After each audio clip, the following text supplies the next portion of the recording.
de manera integral la patología de pitiriasis versicolor, también conocida como tiña versicolor, una micosis muy frecuente, de la cual vamos a hablar generalidades, aspectos histopatológicos, epidemiología, fisiopatología, diagnóstico, clínica y tratamiento.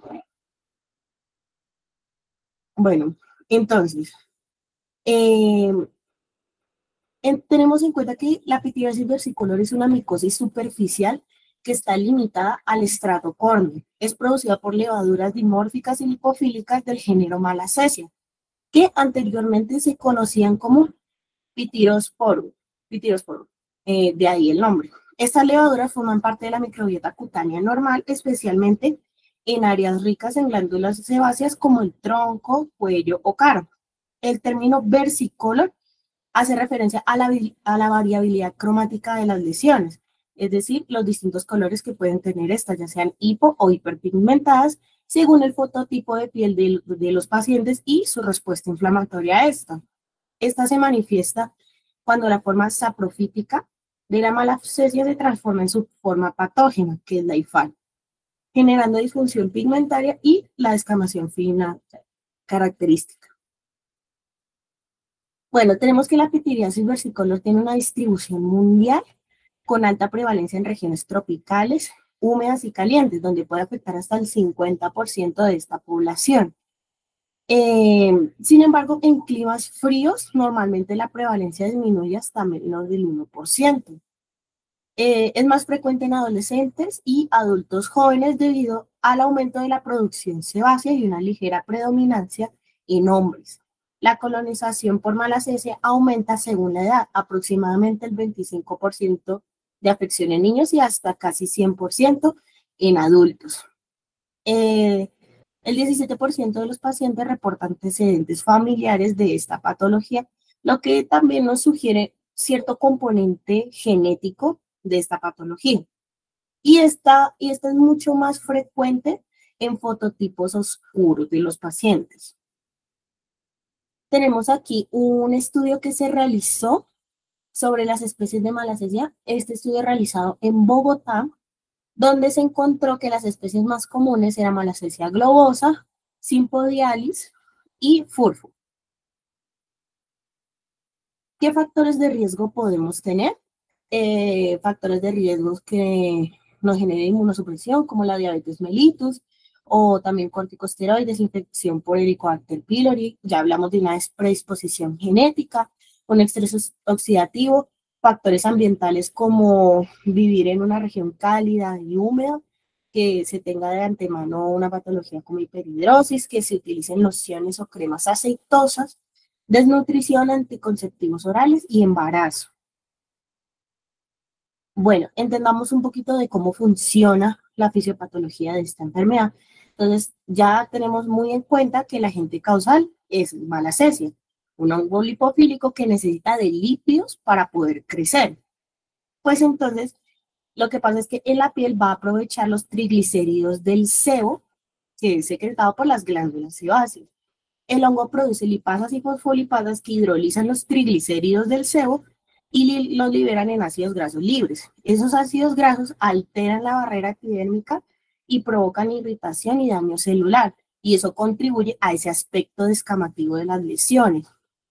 La Malassezia también metaboliza el triptófano, que es un aminoácido, generando indoles, como el ácido acelaico, que ya vamos a hablar de eso más adelante, y estas sustancias van a interferir en la síntesis de melanina, afectando los melanocitos, generando pues las lesiones que vamos a describir más adelante en clínica, hipopigmentadas e hiperpigmentadas. También van a secretar aspartilproteasas que degradan la síntesis de la piel y esto inhibe la reepitelización, retrasando la regeneración del tejido epidérmico perdido. Y también se han encontrado que pueden inhibir la formación de las biopelículas de los Staphylococcus aureus, que estos también hacen parte de la microbiota de la piel, lo que también pues modifica el equilibrio de este y pues va a generar un desequilibrio. Bueno, las lesiones hipopigmentadas, como le dije anteriormente, es el resultado de los daños de los melanocitos. ¿Por qué? Porque la malacesia produce un ácido dicarboxílico que es llamado el ácido acelaico. Este ácido acelaico va a inhibir la tirosinasa. La tirosinasa es clave para la producción de melanina. Eso dificulta que con la exposición solar las lesiones afectadas pues logren tener, por así decirlo, un bronceado y se vean hipopigmentadas.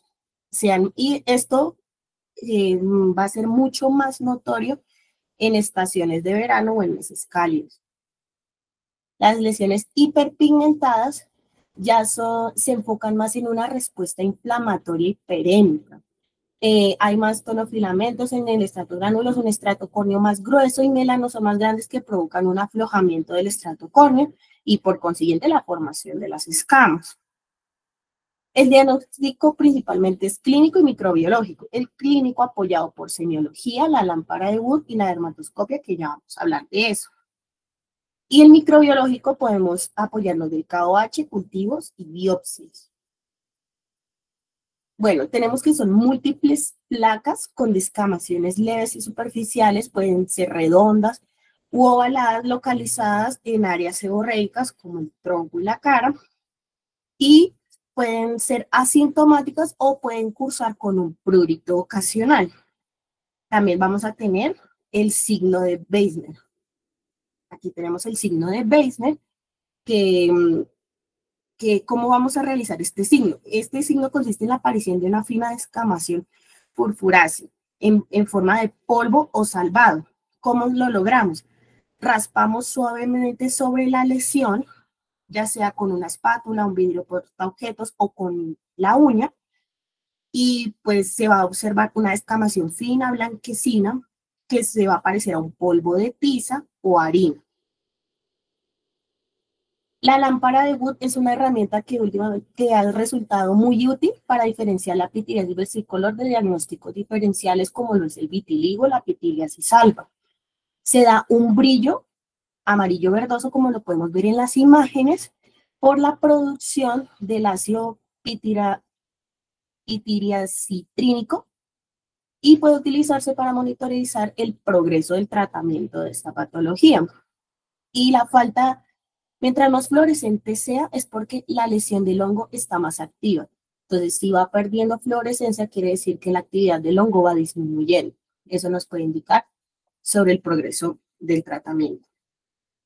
También nos podemos apoyar de la dermatoscopia para poder apreciar mejor los cambios típicos de las lesiones.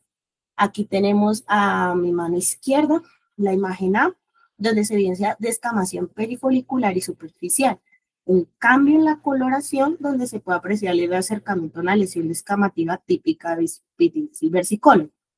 A mano derecha podemos ver varias imágenes de dermatoscopia, pero estas traen consigo una lámpara de Wood integrada, que así funcionan los nuevos dermatoscopios, donde la fluorescencia que vemos en las imágenes me indica la actividad en ese momento de la malacesia. También tenemos para el diagnóstico microbiológico tinciones y medios. Tenemos una tinción de KOH, que es un estudio fresco de las escamas que vamos a generar con el signo anteriormente descrito, y se van a observar hifas y levaduras con la imagen en un patrón típico de albóndigas y espaguetis. Y la tinción PAS, que podemos ver epidermis con abundantes hifas, se ven casi que en la parte superior, y esporas en la capa córnea, y aplanamiento de las crestas interpapilares. Tenemos también técnicas de fluorescencia, las hifas fúngicas gruesas y células de levaduras con el patrón de albóndigas y espagueti. Tenemos también el azul de lactofenol. Ahí, en este caso, tenemos levaduras de malacesia globosa y un cultivo de Dixon, donde vamos a tener colonias de malacesia globosa, son colonias cremosas. Sin embargo, pues cultivar este hongo es difícil por la dependencia de los lípidos.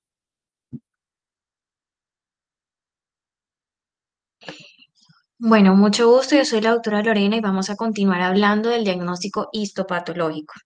Bueno, este no se utiliza de rutina para el diagnóstico, pero frente a casos dudosos o difíciles puede ser de ayuda. Aquí vamos a encontrar varios hallazgos en la patología, como puede ser la paraqueratosis, que son células con núcleos en el estrato córneo, hiperqueratosis, ligera camtosis o un infiltrado linfocítico perivascular leve en la dermis superior. Sin embargo, lo importante es identificar las hifas en el estrato córneo, como lo explicó Vale, es una micosis superficial. Aquí tenemos la flechita roja en donde nos señala las hifas que se pueden observar en patrón de albóndigas con espagueti. Las lesiones hiperpigmentadas suelen contener más hifas y esporas y las lesiones hipopigmentadas suelen ser más hiperqueratósicas con disminución de melanosomas en el estrato espinoso. Bueno, vamos a hablar acerca de las variantes clínicas. Tenemos varias, las lesiones hipopigmentadas, las hiperpigmentadas, la variante atrófica, inversa, foliculocéntrica y la papular. Bueno, aquí tenemos la variante hipopigmentada. En la imagen A tenemos lesiones en placa hipopigmentadas con una descamación fina de bordes irregulares pero bien definidos. En la imagen B vemos un paciente pediátrico de un fototipo 4 con unas máculas redondas hipopigmentadas y descamativas en rostro y en el área auricular posterior con un patrón en confeti, que es bastante típico de la pitiriasis a esta edad, sobre todo por la localización facial. Por el contrario, al lado tenemos a otro paciente pediátrico, pero con un fototipo 5 o 6, en donde se hacen más evidentes las lesiones hipopigmentadas en la región facial. A pesar de que estas lesiones no se observan con una descamación activa, la hipopigmentación puede durar meses en resolver. Aquí tenemos la variante hiperpigmentada. Este sí ya es un paciente adulto de un fototipo 3 con lesiones en una zona altamente seborreica, como es la espalda superior, donde se evidencian placas eritematoescamativas de bordes bien definidos. Aquí tenemos un caso clínico de la variante atrófica. Este es un paciente con unas placas eritematosas atróficas bien definidas en espalda, que es una zona seborreica. Al realizar el raspado cutáneo y la fluorescencia, se evidenciaron las hifas en albóndigas y espaguetes, haciendo el diagnóstico de pitiriasis versicolor. El paciente recibió una semana de tratamiento con itraconazol y vemos la comparación después del tratamiento con una resolución casi completa de las lesiones. Para tener en cuenta un diagnóstico diferencial en estos casos son las lesiones morfeiformes o el líquen escleroso y atrófico, pero estas van a presentar una clínica y una distribución diferente. Aquí tenemos la pitiriasis versicolor inversa o inversicolor, que se caracteriza por el mismo tipo de lesiones, pero en zonas húmedas o de pliegues. Aquí el diagnóstico diferencial se debe realizar con tiña corporis o candidiasis, y en estos casos sí podría ser útil realizar el raspado cutáneo para KOH. Aquí tenemos la variante folicular, en donde evidenciamos más que todo lesiones hipopigmentadas con una descamación fina y acento o patrón folicular. En la siguiente diapositiva vemos aquí con lámpara de Wood, donde se ven las lesiones fluorescentes con dicho patrón folicular. Por último, tenemos el patrón de pitiriasis versicolor papular, que son lesiones con similares características, pero se pueden evidenciar además algunas pápulas en tronco y espalda.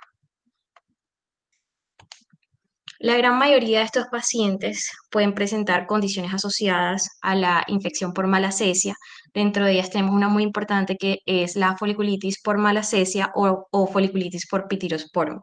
Es una infección que además de superficial afecta a la unidad pilosebácea y se manifiesta como foliculitis. Suele ser común en pacientes inmunosuprimidos y la clave es que a diferencia de la foliculitis bacteriana, estas suelen ser lesiones monomórficas y se debe indagar al paciente factores o datos de inmunosupresión asociada. Sin embargo, se puede presentar en pacientes inmunocompetentes. Otra de las condiciones que coexisten o se ven asociadas a la malacesia es la dermatitis seborreica.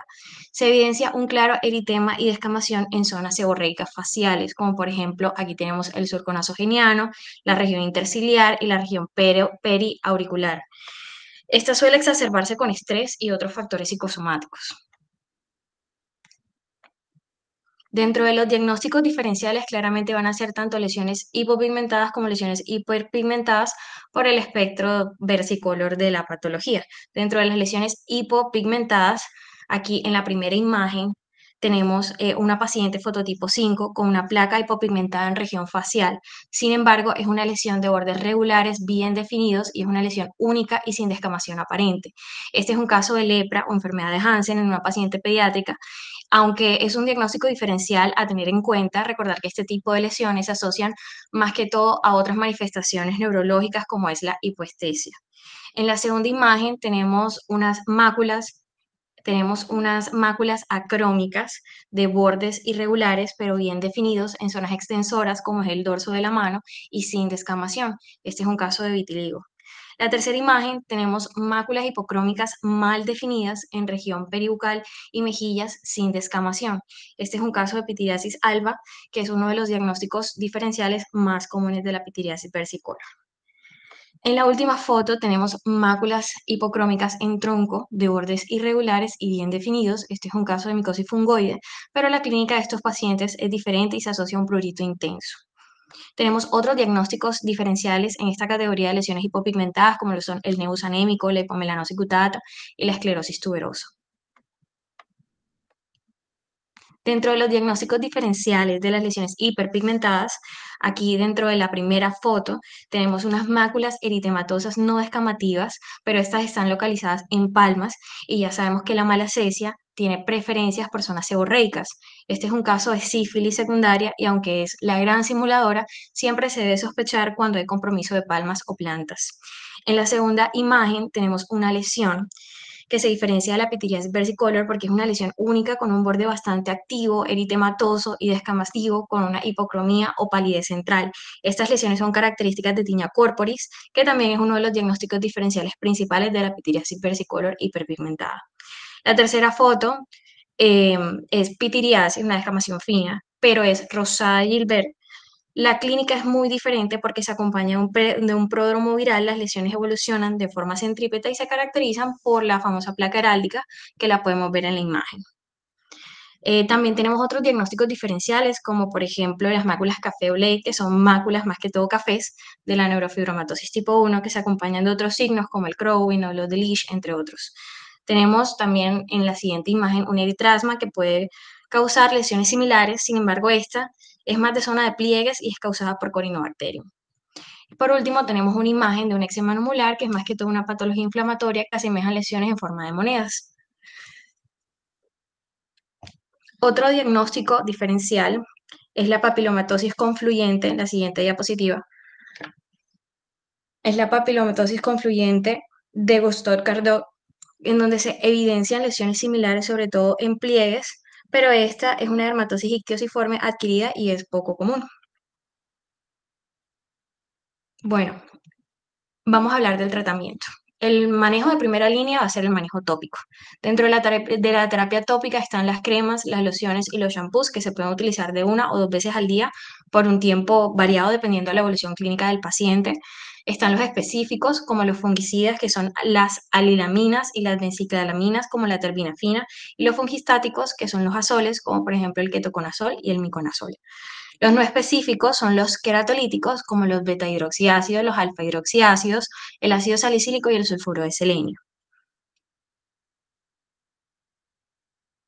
Las presentaciones tópicas. Bueno, tenemos presentaciones en crema. Aquí tenemos ketoconazol al 2%, shampoo tenemos ketoconazol al 1% y el resto son ketoconazol al 2%, con una de las variantes comerciales más comunes, como son el Oval, el Ketomet, el Medgas. Tenemos las otras presentaciones, el miconazol en crema al 2% y la terbinafina al 1%. Y aquí tenemos el manejo tópico queratolítico, que ya son versiones comerciales como el Dercos, que tiene selenio y ácido salicílico, o el Kerium DS, que también tiene beta-hidroxiácidos. El tratamiento oral está indicado en casos solamente que sean casos extensos, recurrentes o que fallen al tratamiento tópico. De primera línea tenemos el fluconazol, que es un antifúngico tiazólico que inhibe la síntesis del ergosterol dependiente del citocromo P450. Las dosis únicas pueden ser efectivas, pero se asocian más a recaídas de la enfermedad, por lo que se recomiendan los esquemas. Los esquemas pueden ser 2 dosis semanales de 300 miligramos de fluconazol o 150 miligramos semanal por 4 semanas, con una alta tasa de curación micológica. Aquí tenemos que el fluconazol lo pueden encontrar de presentación de 150 y de 200 miligramos. De segunda línea tenemos el itraconazol, que casi siempre lo reservamos para casos que sean un poco más severos. También tiene el mismo mecanismo de acción, inhibe la síntesis de ergosterol dependiente del citocromo P450. Puede tratar efectivamente la pitiriasis versicolor.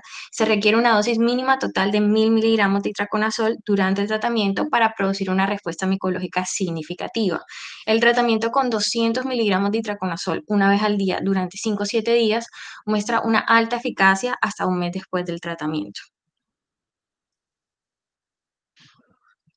Aquí tenemos una imagen donde se resumen más que todo el tratamiento en general de la pitiriasis versicolor. Tenemos principalmente los antifúngicos tópicos como son los azoles, la terminafina, el ciclopirox y los no específicos que más que todo son los queratolíticos.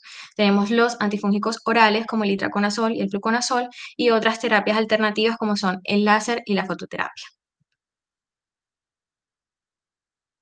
Bueno, ¿qué pasa con estos pacientes? La gran mayoría de estos pacientes tienen alta tasa de recaída. ¿Por qué? Porque viven bajo las mismas condiciones de clima cálido y húmedo y se han realizado estudios en donde se evidencia que el itraconazol como tratamiento profiláctico de pitiriasis funciona para la remisión micológica de estos pacientes. Reciben un esquema de una vez al mes por 6 meses como profilaxis de recaídas 200 miligramos 2 veces al día. Este estudio demostró que al cabo de 6 meses, el 88% de los pacientes que recibieron itraconazol profiláctico seguían curados micológicamente y mejoraban los síntomas clínicos, como son el eritema, la descamación, el prurito y la hipopigmentación. Y aquí tenemos otros estudios que se han realizado con la isotretinoína. La isotretinoína realmente es un uso off-label que se utilizaría en casos crónicos o recurrentes y tiene un papel directo contra la malacesia porque reduce el contenido lipídico cutáneo haciendo seborreducción, sí, hace que el entorno sea menos favorable para el hongo que es lipofílico. Se utilizan dosis muy bajas de isotretinoína a 2.5 miligramos 3 veces por semana que son eficaces para controlar la seborrea. Consideraciones finales. Bueno, la gran mayoría de los pacientes con pitiriasis versicolor responden a la terapia antimicótica tópica. La terapia antifúngica tópica tiene un mejor perfil de seguridad, tiene menos eventos adversos, menos interacciones medicamentosas, es de menor costo en comparación con el tratamiento sistémico oral y por lo tanto es el tratamiento de elección. La terapia antimicótica oral generalmente está reservada para pacientes con enfermedad extensa, con recurrencias frecuentes o con enfermedad refractaria a la terapia tópica. Para casos resistentes u obstinados se puede considerar la combinación de terapias orales y tópicas. Bueno, muchas gracias.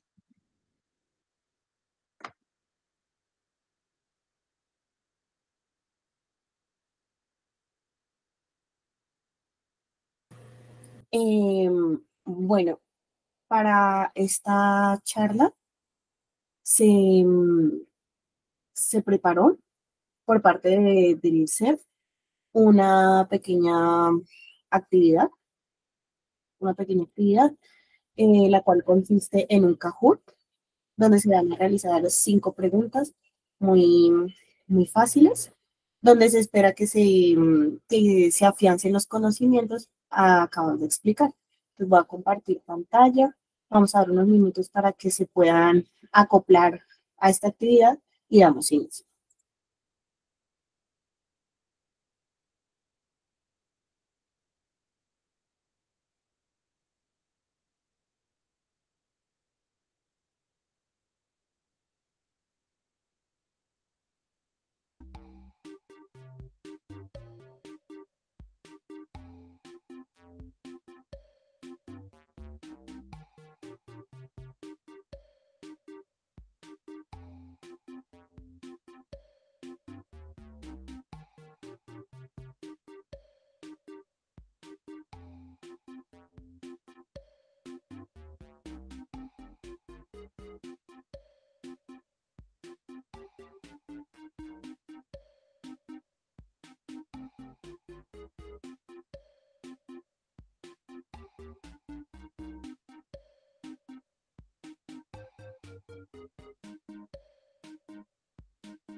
Nos dicen de pronto si falta alguien por conectarse, si ya estamos todos.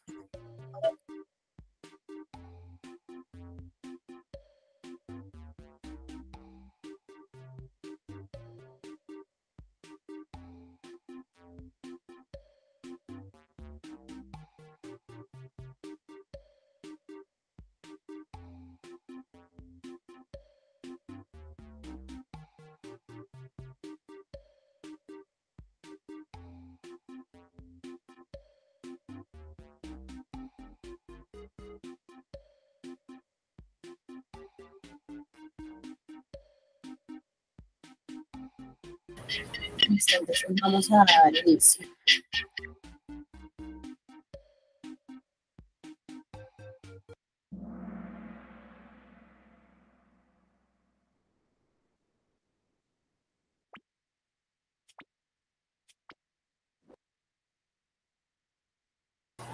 Entonces, la primera pregunta es: ¿cuál de las siguientes opciones no corresponde a un factor de riesgo para pitiriasis versicolor?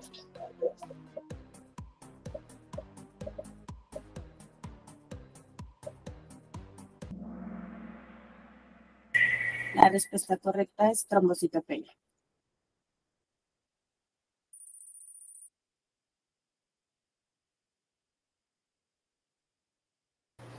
Responder verdadero o falso: la tirosina es clave para la producción de melanina.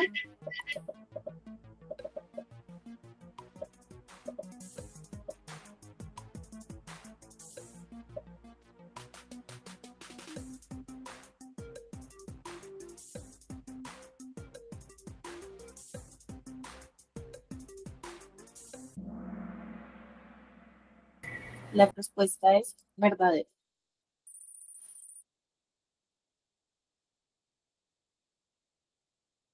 ¿Cuál de las siguientes opciones de tratamiento es para la pitiriasis?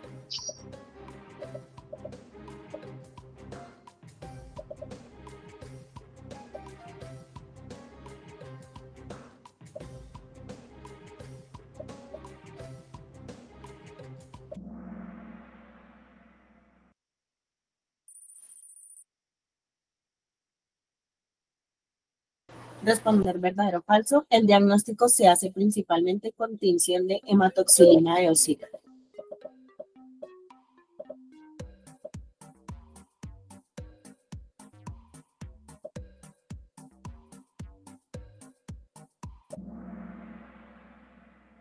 La respuesta es falsa.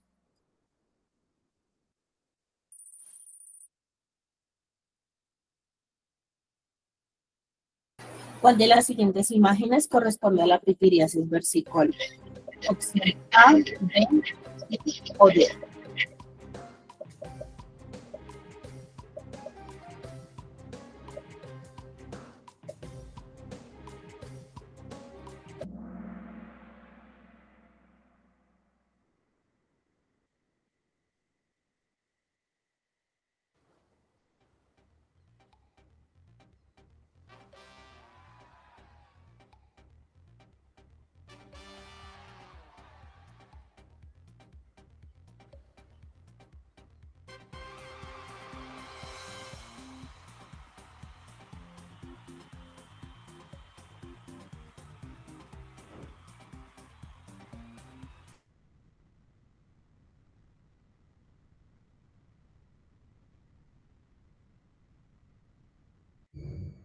Bueno, muchísimas gracias a las expositoras, también a la residente Karencita, muchísimas gracias.